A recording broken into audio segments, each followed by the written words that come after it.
Hi guys, welcome to math study by Imran sir. आज की video में हम एरिया ऑफ सर्कल को डिस्कस करने वाले हैं। आप पिछली क्लास में पढ़ चुके हैं कि सर्कल का सेगमेंट, सेक्टर और आर्क क्या होती हैं। आइए सर्कल की आर्क, सेगमेंट और सेक्टर के बारे में जान लेते हैं। देखिए, area enclose by two radius of circle and it's corresponding arc, ये क्या कहलाएगा? सेक्टर। यानी area enclose by two radius and it's corresponding arc is called sector of a circle. And the area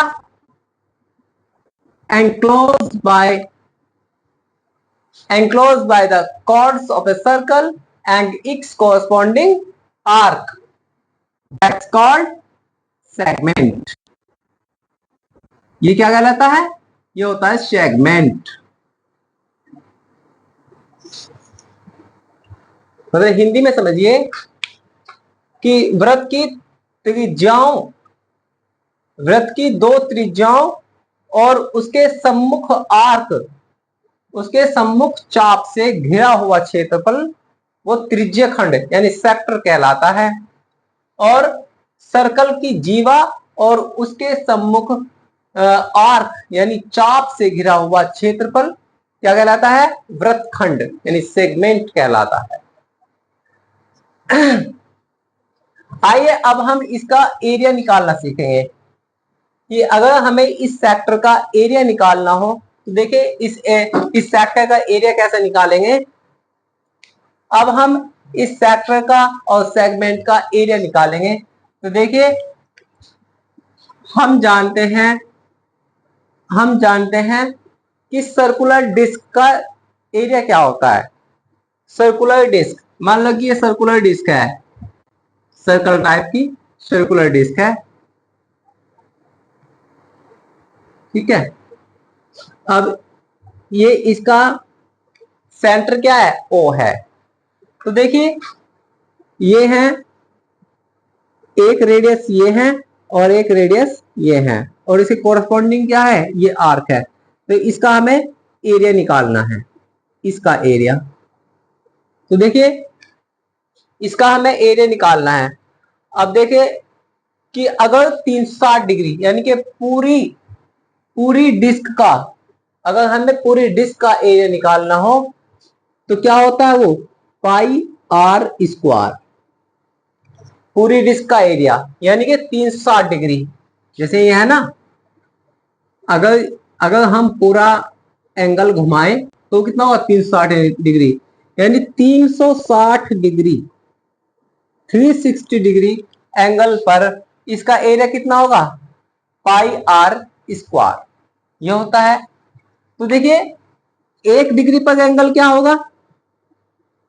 pi R square over 360, ठीक है। 1 degree पर area कितना होगा? ये मान लिया इस सेक्टर का एंगल थीटा है, तो देखिए थीटा एंगल पर एरिया कितना होगा?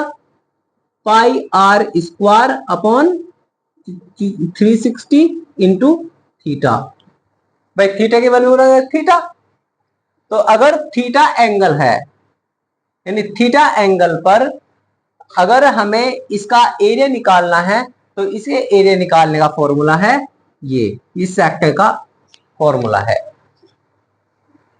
कि इसमें चाहे 30 डिग्री हो, 45 डिग्री हो, कितना भी एंगल दे रखा हो, उससे हम उस सेक्टर का एरिया निकाल सकते हैं। अब देखिए अब हमें निकालना है आर्क। अगर हमें इसका क्षेत्रफल निकालना हो,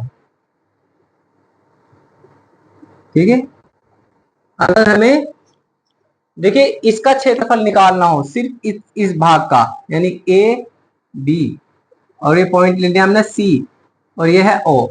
देखिए ये एरिया किसका था? ये एरिया था ए ओ बी सी का एरिया।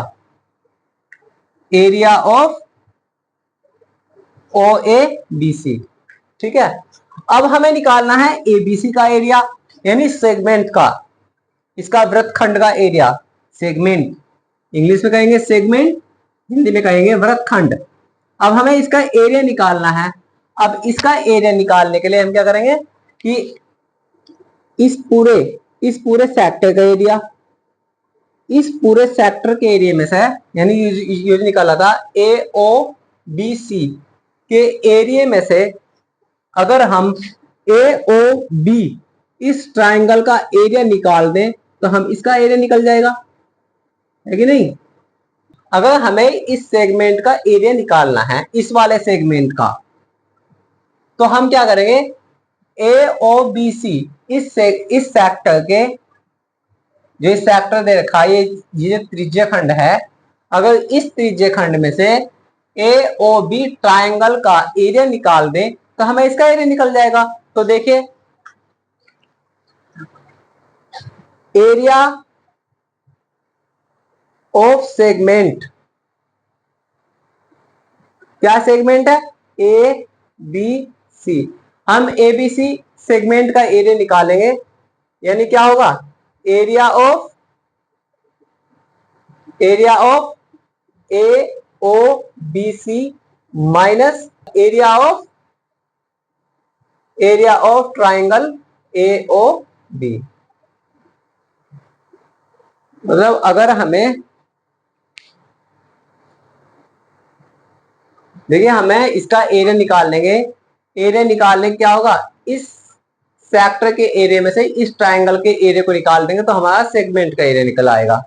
तो क्या करेंगे, तो हम लिखते हैं कि area of A B C, ये क्या है, सेगमेंट है। ए बी सी सेगमेंट का एरिया कैसे निकलेगा, कि area of A O B C minus area of triangle, क्या है, ए ओ बी। हम इस हम इस सेक्टर में से इस ट्राइंगल का एरिया घटा देंगे तो सेगमेंट निकल आएगी। तो देखिए, area of ABC, area of ABC बराबर, और एबीसी का कितना निकाला था हमने, pi R square upon 360 into theta minus. देखिए ये क्या है, जब हम इस ट्राइंगल का, ये ट्राइंगल कौन सा, आइसोसेल्स, यानी इसकी दो भुजाएं बराबर है, क्योंकि एक ही वृत्त की त्रिज्या है ओ ए और ओ बी, दोनों सेम ही त्रिज्या है, तो दोनों की लंबाई बराबर है, तो दोनों के कोण बराबर होंगे। जिस ट्राइंगल के दो कोण बराबर हो, दो एंगल बराबर होते हैं या दो भुजाएं बराबर होती हैं तो वो आइसोसेल्स होता है।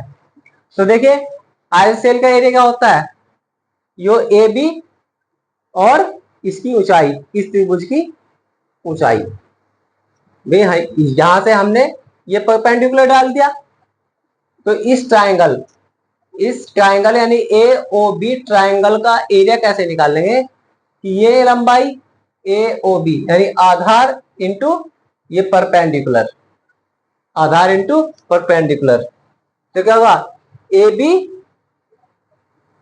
क्रॉस परपेंडिकुलर क्या होगा, ओ डी। इससे हम इसका एरिया निकाल देंगे। देखिए एक क्वेश्चन भी स्वाभाविक है कि क्या हम इस आर्क की लंबाई निकाल सकते हैं, थीटा एंगल पर इस आर्क की लंबाई निकाल सकते हैं, यानी ए से बी तक की दूरी, ये गोल, ये आर्क, यानी इस चाप की लंबाई कैसे निकालेंगे, उसकी चाप की लंबाई कैसे निकालेंगे, वो निकालेंगे इस तरह से, यानी हमें थीटा एंगल पर निकालनी है चाप की लंबाई। तो देखिए इस पूरी गोलाई, इस इस पूरी गोलाई की परिमाप क्या होगी, यानी parameter parameter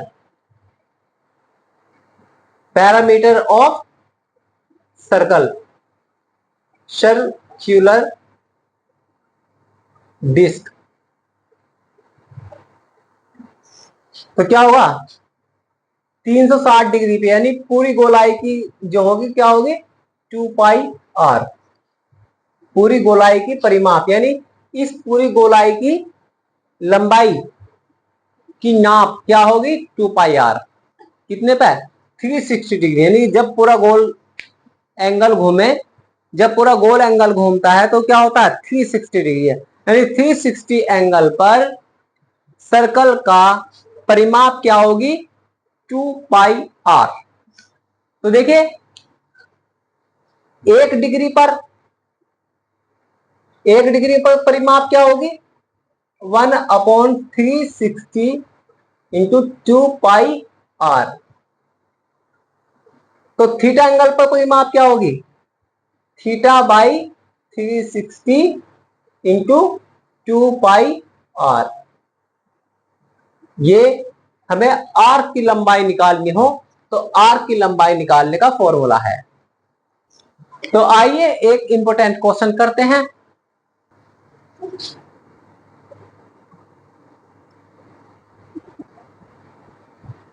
find the area of segment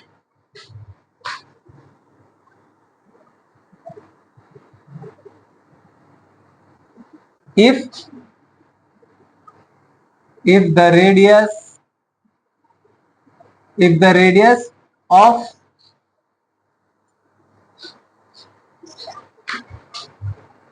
a circle is 21, कितनी देखी 21 सेंटीमीटर, and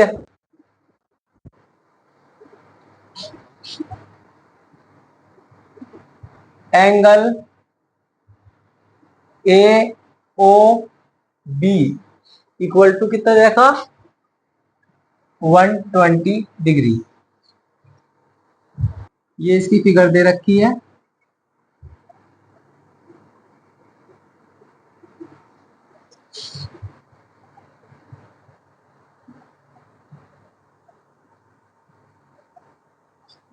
ये क्या है, ये सर्कल है जिसका सेंटर O है, ठीक है। हमने इस सेगमेंट का एरिया निकालना है।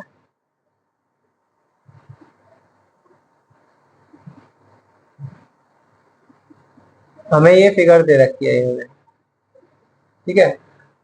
क्या है ए बी, और ये हमें इस सेगमेंट का एरिया निकालना है इस वाली का, ठीक है।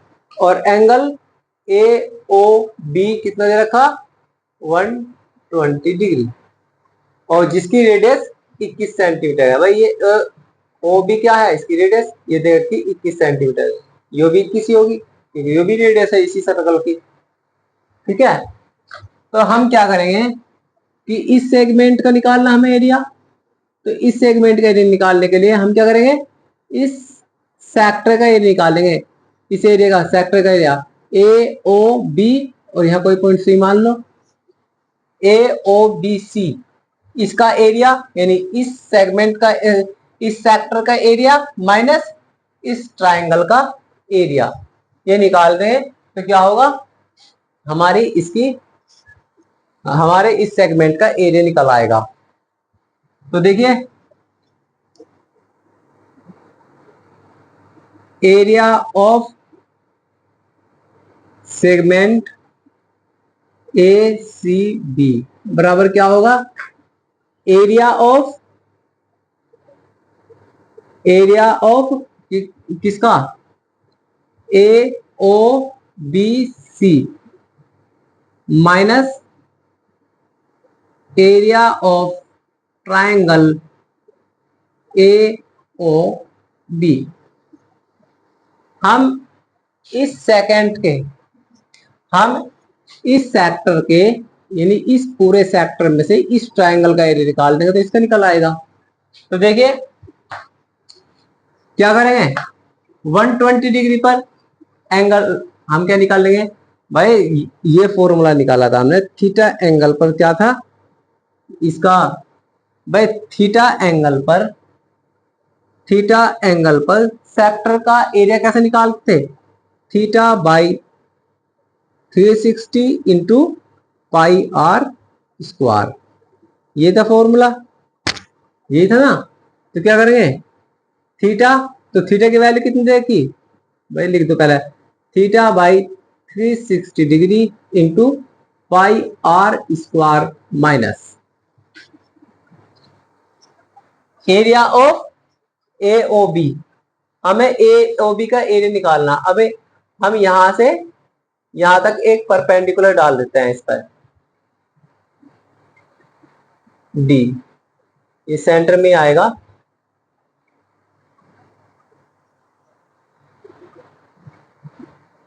भाई वृत्त के केंद्र से जब हम जीवा पर कोई लंब डालते हैं तो वो जीवा को दो बराबर भागों में बांटता है, ये परमेय है।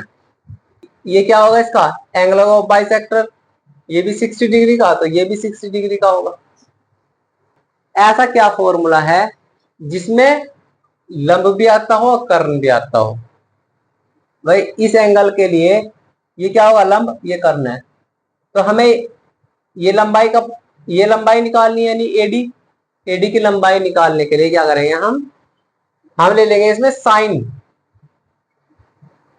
60 पर निकालेंगे वैल्यू।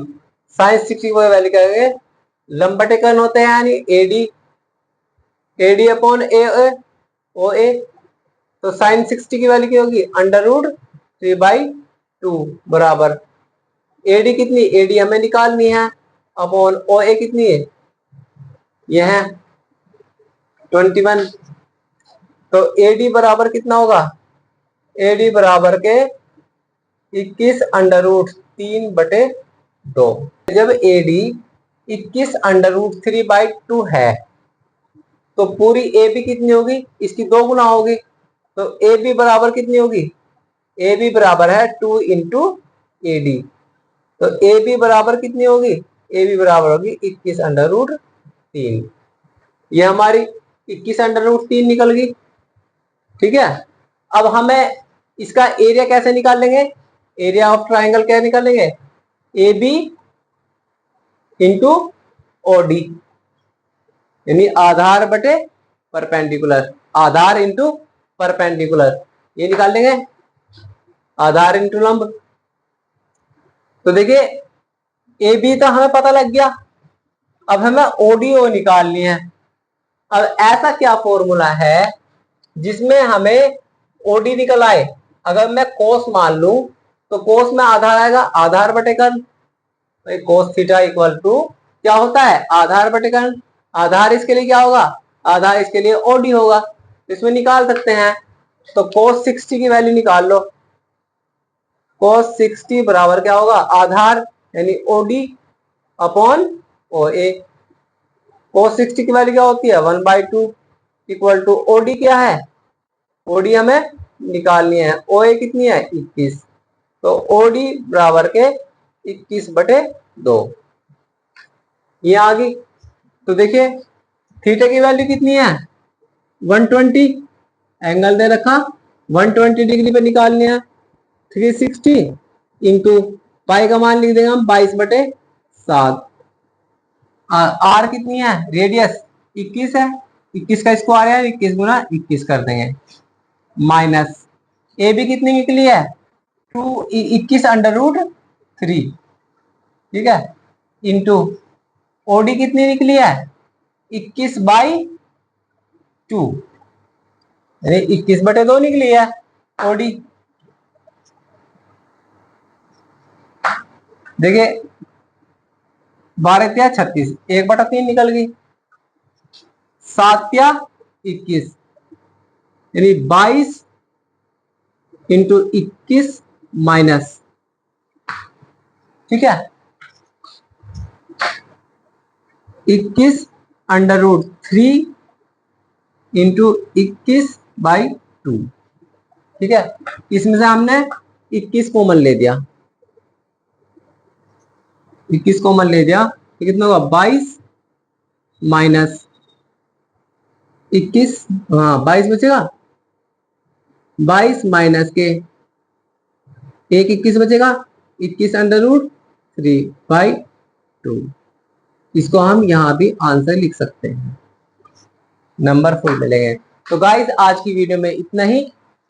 वीडियो अच्छी लगी तो वीडियो को लाइक करें, दोस्तों में शेयर करें और बेल आइकन को प्रेस करें, जिससे हमारी आने वाली वीडियो की नोटिफिकेशन आप तक पहुंचती रहे। Thank you for watching this video. मिलते हैं नेक्स्ट वीडियो में।